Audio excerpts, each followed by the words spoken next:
ప్రతిపక్ష నేత వైఎస్ఆర్సీపీ అధినేత వైఎస్ జగన్ పై టీడీపీ ఎమ్మెల్యే జేసీ ప్రభాకర్ రెడ్డి చేసిన అనుచిత వ్యాఖ్యలను ఆ పార్టీ తీవ్రంగా తప్పుపట్టింది. ఓ ప్రజాప్రతినిధి అయి ఉండి వీధి రౌడీల నోటికొచ్చినట్లుగా మాట్లాడితే సహించేది లేదని ప్రకాశం జిల్లా వైఎస్ఆర్సీపీ అధ్యక్షుడు బాలినేని శ్రీనివాసరెడ్డి హెచ్చరించారు. బస్ ప్రమాదంలో బాధితులకు సాయం చేయకపోగా వారి తరపున మాట్లాడిన వైఎస్ జగన్ ను తోలనాటం ఎంతవరకు సమంజసమని ప్రశ్నించారు. జేసీ పద్ధతి మార్చుకోకపోతే జనమే ప్రభాకర్ రెడ్డిని తరిమి కొడతారని బాలినేని ఘాటుగా హెచ్చరించారు. జేసీ ప్రభాకర్ రెడ్డి గారు నిన్న సాక్షి ఆఫీస్ ఎదురుగా పోయి ధర్నా కూర్చొని వైఎస్ జగన్మోహన్ రెడ్డి గారి మీద అనుచిత వ్యాఖ్యలు చేయటం తీవ్రంగా ఖండిస్తూ ఉన్నాం.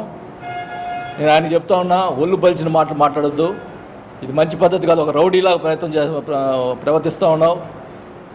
ఒక ఎమ్మెల్యే అయి ఉండి ఈ రకంగా మాట్లాడటం సభ్యతా సంస్కారం తెలుసుకొని మాట్లాడాల్సిన అవసరం ఉంది. మరి ఇట్లాంటి వ్యక్తుల్ని ఈ రకంగా ఎంకరేజ్ చేసిన చంద్రబాబు నాయుడు గారు కూడా ఒకసారి గుర్తు చేసుకోవాల్సిన, ఒకసారి ఆయన ఆలోచించాల్సిన అవసరం ఉందని తెలియజేసుకుంటా ఉన్నా.